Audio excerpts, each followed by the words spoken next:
Before we get into the amendments and go into the presentation, I just want to say that this really is not about telling anyone how to vote. The goal for the session today really is just to make the August ballot easier for people to understand so that every voter is able to make an informed decision. And I'm really happy that you're here. One of the things that I found in my own voting career is, and from people that I talk to, ballot measures, they can be tricky because sometimes the words are legalistic and we hear about amendments from campaign ads and on social media.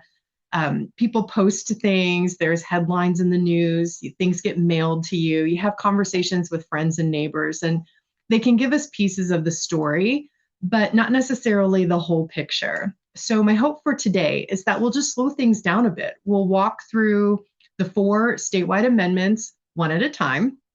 And for each one of them, I'll cover what it does, what supporters say, what opponents say, and have a question, maybe a couple of questions that you may want to be thinking about before you vote.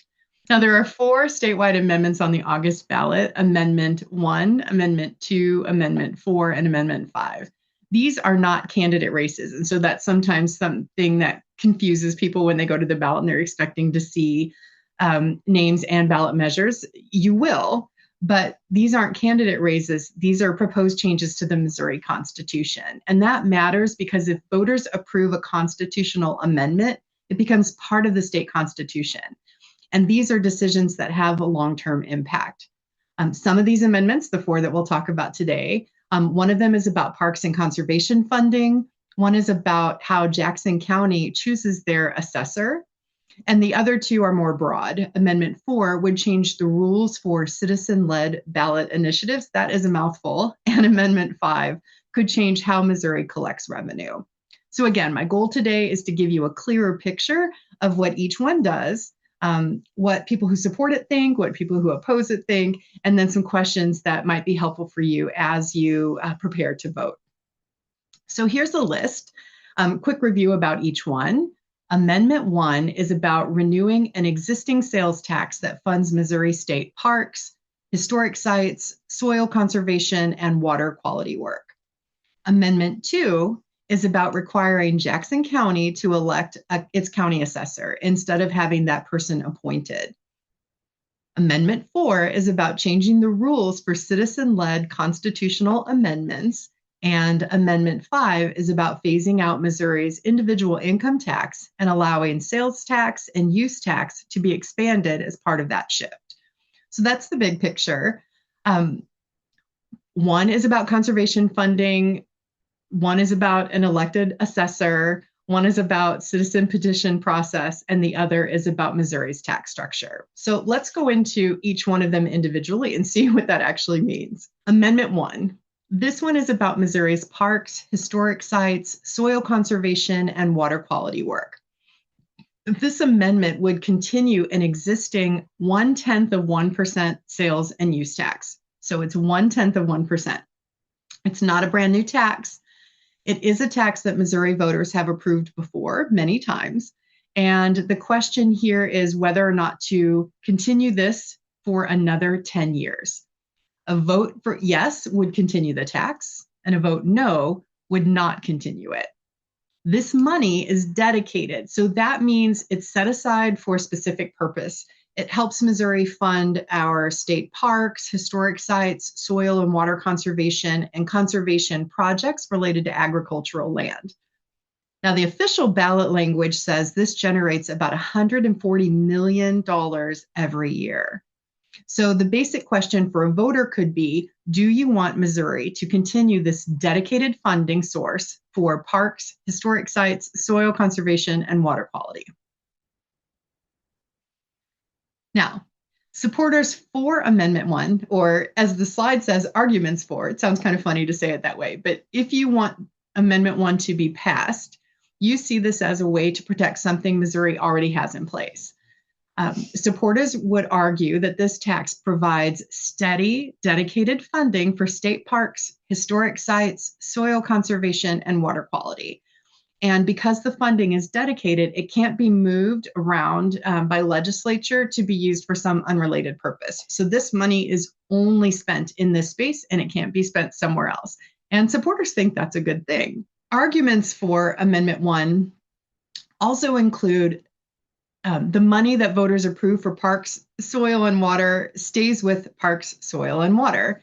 And supporters point to everyday benefits Missourians can see and use from this. So we have trails and campgrounds, historic sites, outdoor recreation, tourism, conservation work, programs that help protect soil and water across the state.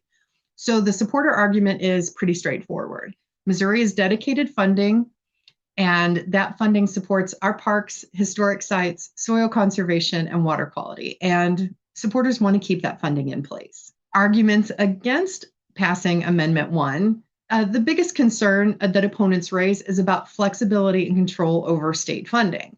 Because the money is dedicated in the Constitution, it has to be used for that specific purpose. So where a supporter would think that that's a good thing, an opponent thinks that that is limiting the legislature's ability to respond to other needs. So for example, if Missouri had another urgent budget priority, this funding could not be simply shifted to that need. Some opponents would also raise concerns about accountability, property lands, land management decisions, or whether any funding source should be locked into one area for 10 years.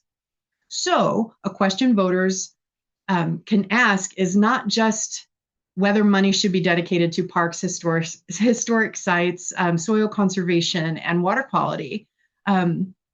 Most people think that they should be, but the question that opponents would raise is, should that funding remain dedicated for those purposes, even if that limits the flexibility in the state budget? So take a breath and we'll move to Amendment 2. Amendment 2 is a much more targeted amendment than Amendment 1. This one is about county assessors in Missouri charter counties, and the biggest direct impact would be in Jackson County.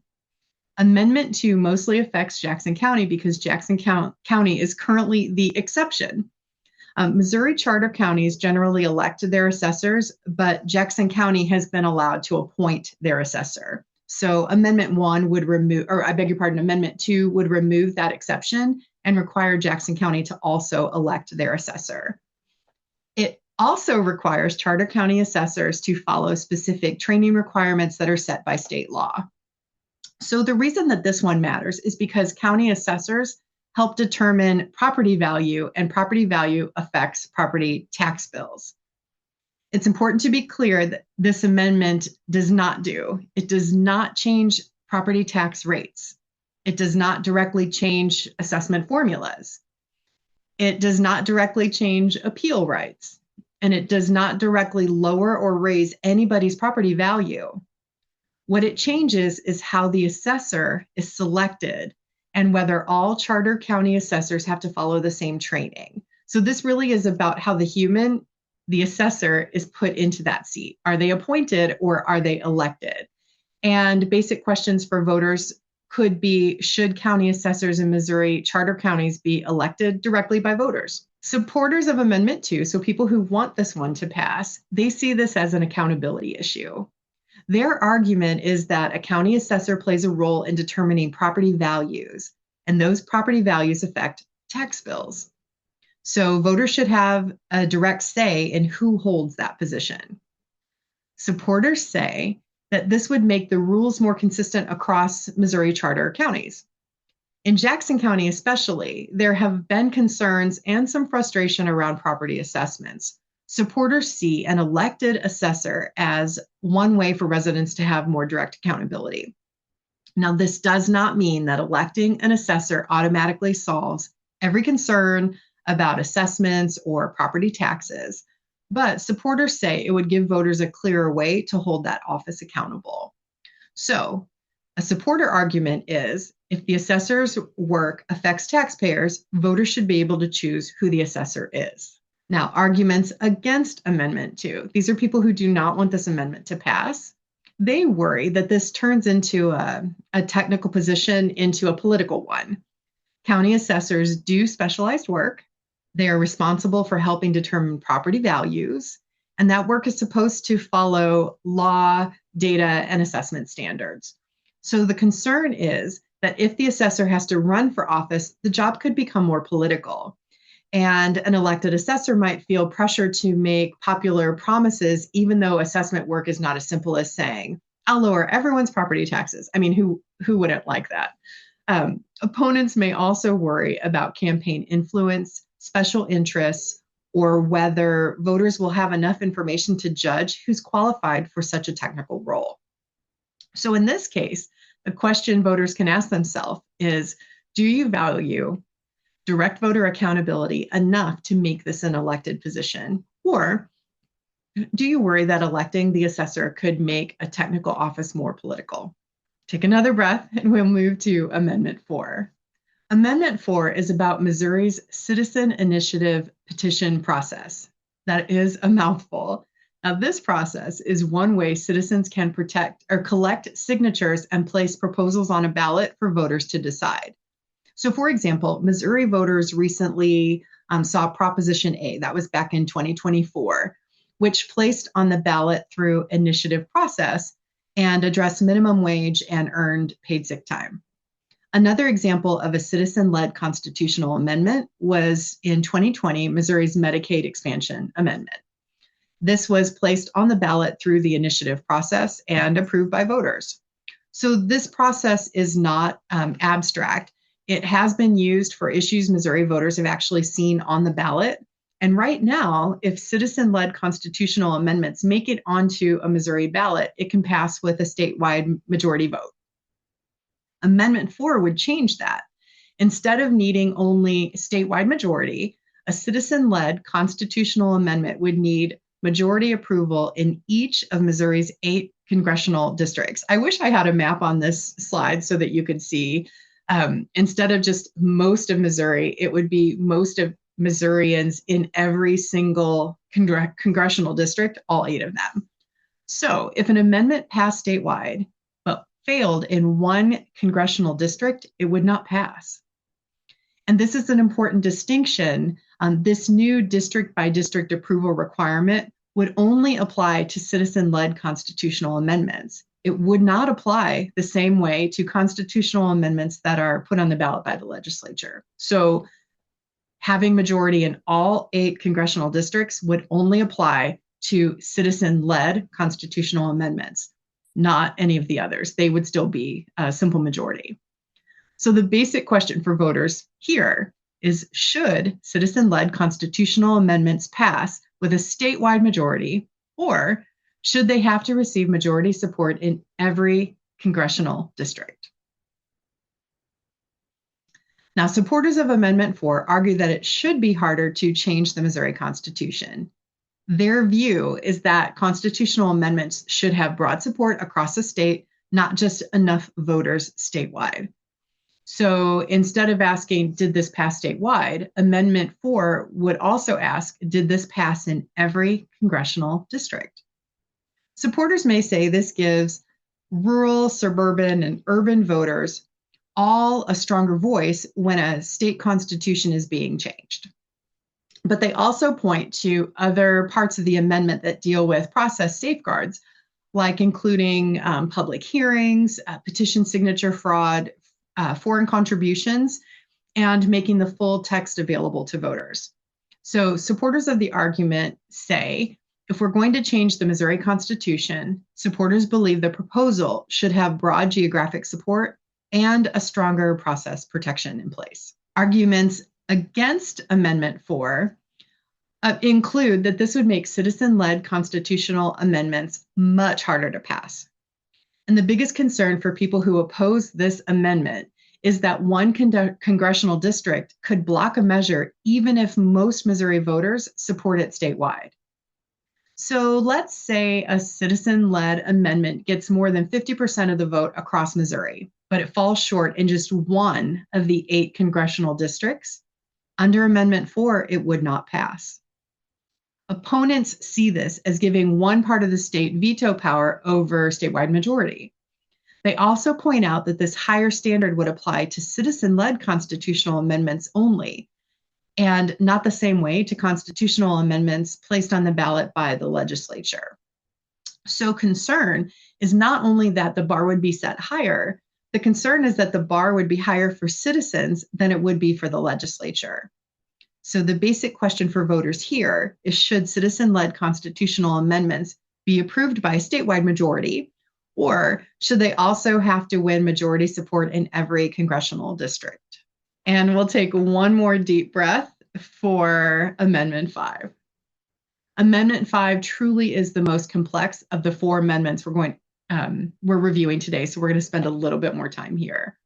At first glance, it may sound simple. Phase out Missouri's individual income tax. And for a lot of people, the first reaction is, well, yes, paying less taxes sounds really good. But Amendment 5 is not only about reducing or eliminating state tax, it's also about whether Missouri should shift more of its tax structure from taxes based on income to taxes based on purchases.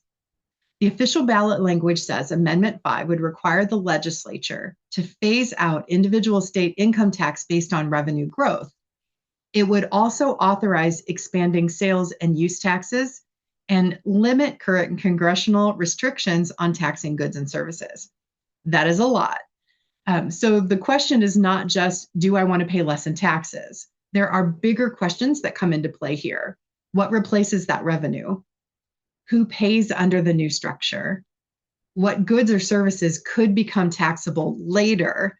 And what happens if the replacement revenue is not enough? This is where I would really encourage all of you as voters to slow down and read the details. There's a lot of information on this slide. I won't read everything that's on the slide to you, but in summary, Amendment 5 does not immediately eliminate income tax the day after the election. It also does not immediately set a new sales tax rate. It does not give voters a list of every good or service that could become taxable later. Instead, voters would be approving a congressional framework. It's the idea of it. If Amendment 5 passes, lawmakers would still have to come back and pass legislation that would actually carry it out. The full amendment text says sales and use taxes could be expanded to transactions involving goods and services with the goal of reducing, I'm reading this to make sure that I say it all right, with the goal of reducing and eventually eliminating individual income tax and reducing local tax rates. So in plain English, voters are being asked, are you comfortable approving the overall direction now, knowing many of the specific details would have to be worked out later by the legislature, and it could be current people or people who are voted in the future. And that does not automatically make it a good or bad thing. It just means voters need to understand that this is not a fully detailed tax plan. It's a constitutional change that would allow future tax changes to happen. Now, we've all probably heard across social media, news, conversations with friends, and one argument that supporters are making is Missouri could be more competitive if it joined other states that don't have broad individual income tax. And those states do exist. States commonly included in that group are Alaska, Florida, Nevada, New Hampshire, South Dakota, Tennessee, Texas, Washington, Wyoming. But even among those states, the details are not all the same. So for example, Washington has some other taxes that make its system function differently. So the bigger point here is states without individual income taxes still have to fund roads and schools, public safety, healthcare services, services for older adults, disability services, and everything else that state governments do. They just use different revenue sources. Some rely more heavily on sales tax, some rely on property tax, some have tourism revenue, natural resource revenue, business taxes, gaming taxes, or other fees.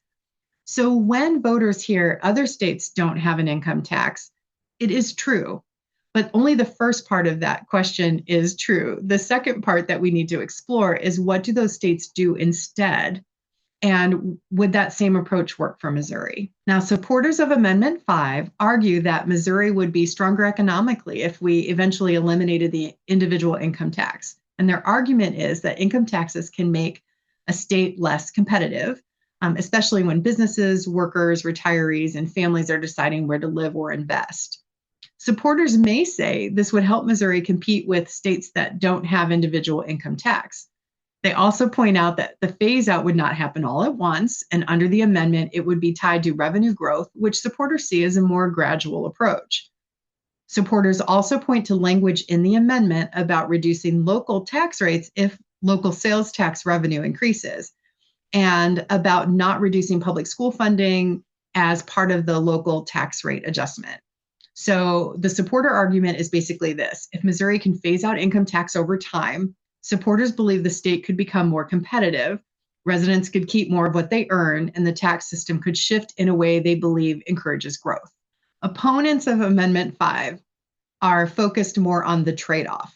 Their concern that it is that if Missouri reduces or eventually eliminates the individual income tax, the state still has to replace that money somehow, reduce spending, or do some combination of the two.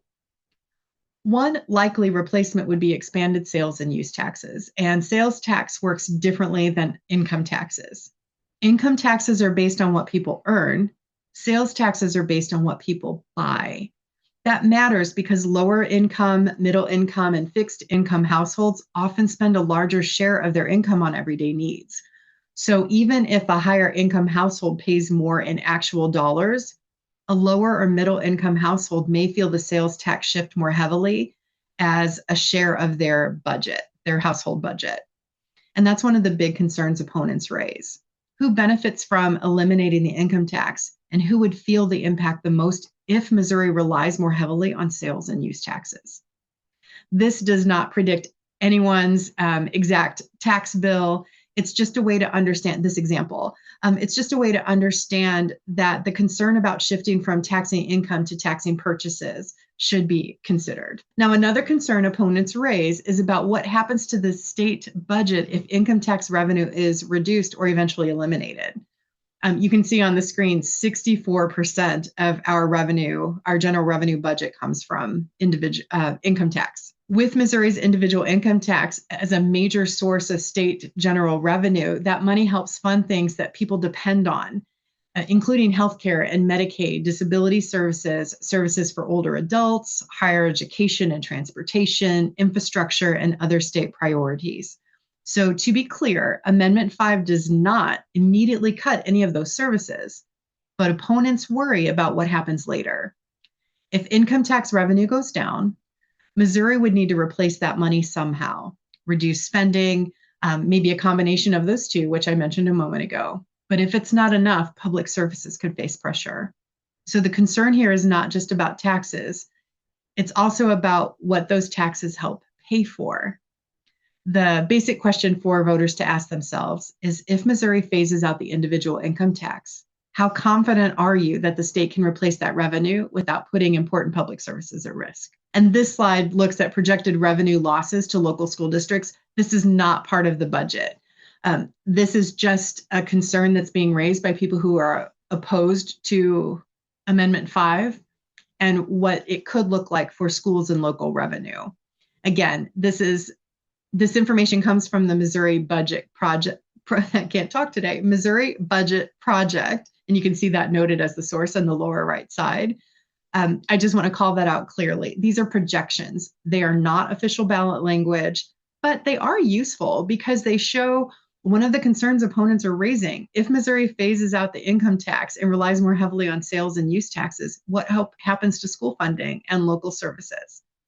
The official ballot language says Amendment 5 includes language about reducing local tax rates, while not reducing public school funding as part of that local tax rate adjustment. But opponents are asking a broader question. If the state loses a major source of revenue and replacement revenue doesn't fully make up the difference, could schools and local services still feel that pressure later? And when voters look at a slide like this, I would encourage all of you not to treat these numbers as guaranteed outcomes, but also don't ignore the concern. So a fair question here is, how confident are you Missouri can change its tax rate structure this significantly without creating funding challenges for schools, local governments, or public services?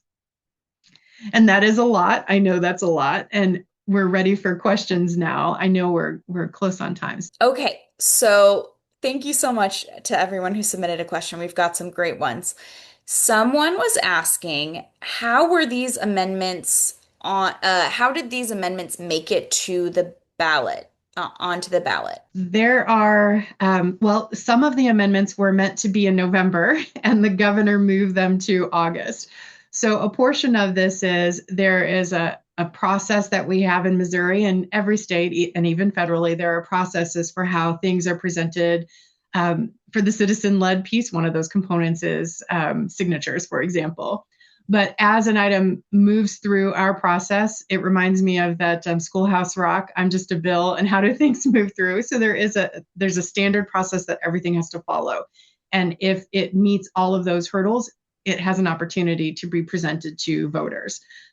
One of the reasons that you're seeing some of the amendments on the August ballot is because Governor Kehoe opted to move them from November to August. I hope Thank that you. answers the question. It That's would take a helpful. lot longer than just a couple of minutes to talk through exactly what that complete process is. But I'm happy to share a link after, and that can be shared with everybody who's on the call so that you can get an overview of what that process is. Okay, so someone else asked, will all of these that you talked about today, will they be on everyone's ballot no matter the location? Like the Jackson County one, will everyone vote on that? Yes, everyone in the state will see it. So for the election, or I beg your pardon, for the ballots for August, you have to choose which ballot you want, Republican, Democrat, I want to say libertarian, but I don't think that that's the right phrasing for it. And there's one that only has ballot measures. So you're not exactly voting on the people this time when we mentioned that just a little bit. So this is a longer answer and not a rehearsed one, clearly. Mhm. Um, if you have if you vote one party or the other, or maybe you just don't want to pick a human, you can choose the nonpartisan ballot, and that one allows you to just see the items that we reviewed today and not to see anything else. So the super long answer is yes, everyone will have the opportunity to vote on these four amendments. If you choose a party ballot, you also have the opportunity to vote. Let's say in your area, three people are running for the same position in the Republican Party, and two people are running on the Democratic ticket. If you have a favorite person that you want to help move forward, you would choose that party ballot and pick that human. And those are generally the people who we would vote for to take that position in November. Again, super long answer. The short answer is yes, everybody in the state will have the opportunity to vote on these four amendments. Someone asked, because amendments are typically so difficult to understand, is there a simpler language option either at the ballot or a resource that you really like, something that we can use to prepare our points of view before Election Day? Love, love, love that question. I am a data nerd, and I like the idea of folks wanting to do their research and to understand everything before they go and vote. So after the session, we will send a follow-up. And I've pulled together some links that we'll make available to everybody. One of those is having an opportunity to take a look at your ballot before you go vote. So you can actually see the languaging that's on there. But we're also going to include links to St. Louis City and County Election Authority, St. Charles Election Authority, so that you can review the overview information and the direct language for each of the amendments. And they're not super long. So I think sometimes you feel like, well, I'm going to go dive into this and it's 100 pages of legalese and it's too hard to understand. Some of these are just a couple of pages long. So they're not super long. The language isn't terrible, but the summaries provided on the League of Women Voters website, and through your county election authority and your city election authorities should help at least give a summary. But I do encourage you, take a look at the ballot before you go, and we'll share links so that you can easily hop in. We've done some of that work for you and just have an understanding of what's there. And because there are different ballots, you can see all of them and then choose the one that's right for you. The last two questions that were submitted, I believe, are about Amendment 5. Um, Asking about, I believe you said that Missouri, I can't remember exactly. Missouri wanted to be more competitive with taxes. They were asking, why does Missouri need to be more competitive? And then they also asked, um, So there's no guarantee that if we cut a line of tax, that it may be replaced well enough or quick enough to cover the cost. I think they're just wanting to clarify that position on Amendment 5. So, make us more competitive. I think that depends on who you ask. And that particular item is in the proponent for, so the people who want um, Missouri's individual income tax to be phased out. One of the arguments is we could bring more business here. And there are tax incentives and there are things potentially in place. So I didn't write this amendment and I'm not the expert, but from all the research that I've done, um, I can say pretty confidently that trying to be more competitive as a state for some industries, there's an appeal there. So people who want Amendment 5 to pass, that's an argument that they would make. A question for each of you as voters is that something that's a priority to you? So bringing bigger business, bringing more business, shifting that responsibility for the 64% of our general fund that would need to be replaced to sales and use tax versus income tax. That's a question that each voter is going to have to decide on their own. And it depends on what motivates you, I think, which way you would lean for that one. I want to make sure that I understand or that I recall the second question enough. If we phase this out and enough revenue isn't generated to cover what's currently in place, line items would be reduced. Some public services would see a reduction. We saw this just if you're following the news, just in the last week or so, as we were trying to balance the budget, several programs were cut. So if you are not familiar with that, if it's July 7th, go and do a quick news search and you'll see some of those cuts that impacted programs we mentioned today during the session. So again, if we don't have the revenue replaced in a way that doesn't require those reductions, then the reductions would be made. And at the moment, it's approving a framework for what it could look like in the future, where those tax revenues would come in for sales and use taxes hasn't been fully identified yet. So we're just saying, sure, this sounds great. You all figure it out later and let us know. Or do we want to see something different? And that's something for each person to choose on their own. And then please go vote and make sure that your voice is heard. We had some really great questions. That was Mm. all the questions I had for now. I know that you do have several links that I think would be very, very useful for folks on this call and anyone watching later. So we will provide a handout with all of those links. Did you have anything else you wanted to share or wrap up on before we go? I just want to say thank you to everyone for the opportunity to share this information. It's a lot. It's a lot of information, and people interpret things in their own way, and that's based on all the things you've experienced, all the things that you've learned. We all have our own things that are important to us as individuals.